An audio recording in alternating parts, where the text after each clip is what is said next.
स्वामी विवेकानंद हमेशा कहते थे कि लोग क्या कहेंगे इसकी चिंता आप मत करो, आपको क्या बनना है इस पर विश्वास करो।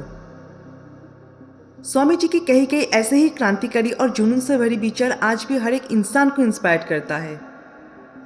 हम में से बहुत लोग doctor APJ Abdul Kalam sir को अपना इंस्पिरेशन मानते हैं और उनका इंस्पिरेशन थे स्वामी विवेकानंद। और सिर्फ यही नहीं, पूरी दुनिया में आज भी स्वामी विवेकानंद और उनके विचार हर एक इंसान, हर एक युवा को इंस्पायर करता है, जो अभी के इस टफ कंपटीशन को फेस करने के लिए बहुत ज़रूरी भी है। दोस्तों, आज हम स्वामी विवेकानंद के जीवन से जुड़ी 3 कहानी को शेयर करेंगे और उस 3 कहानी से ज़िंदगी की जो सबसे बड़ी सीख है उसको भी शेयर करेंगे। पहली कहानी, जब स्वामी विवेकानंद उस विश्व प्रसिद्ध शिकागो की यात्रा पे जाने वाले थे। जाने से पहले स्वामी जी माँ शारदा से मिलने गए उनके आशीर्वाद लेने के लिए। स्वामी जी ने माँ शारदा से पूछा कि हे माँ, क्या मैं अभी पूरी दुनिया में अपनी संस्कृति, अपनी कल्चर का प्रचार कर सकता हूँ? जब स्वामी विवेकानंद माँ शारदा से अनुमति मांग रहे थे, उनकी आशीर्वाद मांग रहे थे, तभी माँ शारदा ने कहा, सामने जो चाकू रखा हुआ है, क्या तुम मुझे वो दे सकते हो? तब स्वामी जी ने उस चाकू को उठाया और माँ शारदा के हाथ में दिया। उसके बाद माँ शारदा ने स्वामी जी से कहा कि नरेंद्र, तुम अपनी संस्कृति, अपनी कल्चर का प्रचार करने के लिए बिल्कुल तैयार हो। तुम विदेश यात्रा के लिए जा सकते हो।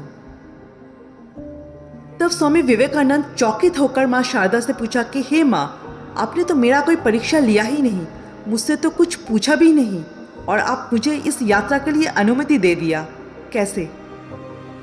तब माँ शारदा ने कहा कि जब मैंने तुमसे चाकू मांगी तब वो तुम्हारे लिए परीक्षा ही तो थी।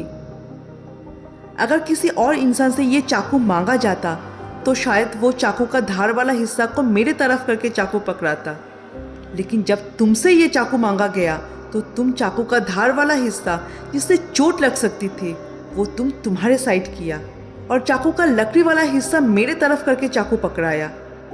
एक छोटी से काम में भी तुम अपना हित देखने से पहले दूसरे का हित देखा। यही तुम्हारे लिए परीक्षा थी और अब तुम बिल्कुल तैयार हो इस यात्रा के लिए। दोस्तों, ये बहुत ही फेमस कहानी है स्वामी जी की और इस कहानी से हम लोग जो सीखा वो है, जब आप खुद की ज़िंदगी के साथ साथ दूसरे की ज़िंदगी में भी वैल्यू ऐड करेंगे तो हमेशा खुद को सबसे आगे पाएंगे, क्योंकि देने वाले का हाथ हमेशा वैसा ही रहता है और लेने वाला हमेशा पीछे लाइन में खड़ा रहता है। तो moral of the story, law of giving. जिसने भी इस लॉ ऑफ गिविंग को फॉलो किया है, खुद के साथ साथ दूसरे के जीवन में भी वैल्यू ऐड किया है, वो इंसान हमेशा आगे रहा है। तो दोस्तों, लॉ ऑफ गिविंग को फॉलो कीजिए, देखिएगा कि कामयाबी आपके पीछे पीछे आ रहा है। दूसरी कहानी, स्वामी विवेकानंद जब शिकागो पहुंचे, वहां पे बहुत बड़ा एक सम्मेलन चल रहा था। बहुत लोगों का भीड़ था। उन्हीं भीड़ों में से कुछ लोग स्वामी जी के स्वागत के लिए उनके पास आए और अपना हाथ स्वामी जी की तरफ बढ़ा के जब स्वामी जी से हेलो कहा, तब स्वामी जी ने अपना दोनों हाथ जोड़कर कहा कि नमस्कार। इसके बाद उन लोगों को लगा कि शायद स्वामी जी को इंग्लिश नहीं आते। तब उन्हीं में से एक इंसान हिंदी में कहा कि आप कैसे हैं? तब स्वामी जी ने जवाब दिया, I am fine, thank you. ये सुन के वहाँ पे उपस्थित सभी लोग बहुत ही आश्चर्य हो गए और स्वामी जी से कहा कि जब हमने आपसे इंग्लिश में पूछा तब आप हिंदी में जवाब दिया, और जब मैंने आपसे हिंदी में पूछा तो आपने इंग्लिश में जवाब दिया, ऐसा क्यों? तब स्वामी जी ने जो आंसर दिया वो अभी भी सबको भावुक कर देता है। स्वामी जी ने कहा कि जब आप अपनी माँ का सम्मान कर रहे थे तब मैंने भी अपनी माँ का सम्मान किया, लेकिन जब आप मेरी माँ का सम्मान किया तो मैंने भी आपकी माँ का सम्मान किया। दोस्तों, ये बहुत ही भावुक कर देने वाला एक कहानी है। स्वामी जी के इस कहानी से जो लर्निंग हमें मिला है वो है, आप जहाँ पे भी हो बस अपनी कल्चर, अपनी भाषा और अपनी रूट से जुड़े रहिए। और जो इंसान अपनी संस्कृति से जुड़ा रहता है, अपनी संस्कृति को, अपनी भाषा को सम्मान देता है और उतनी ही सम्मान दूसरों की संस्कृति को भी देता है, वो इंसान जिंदगी में बहुत आगे बढ़ता है।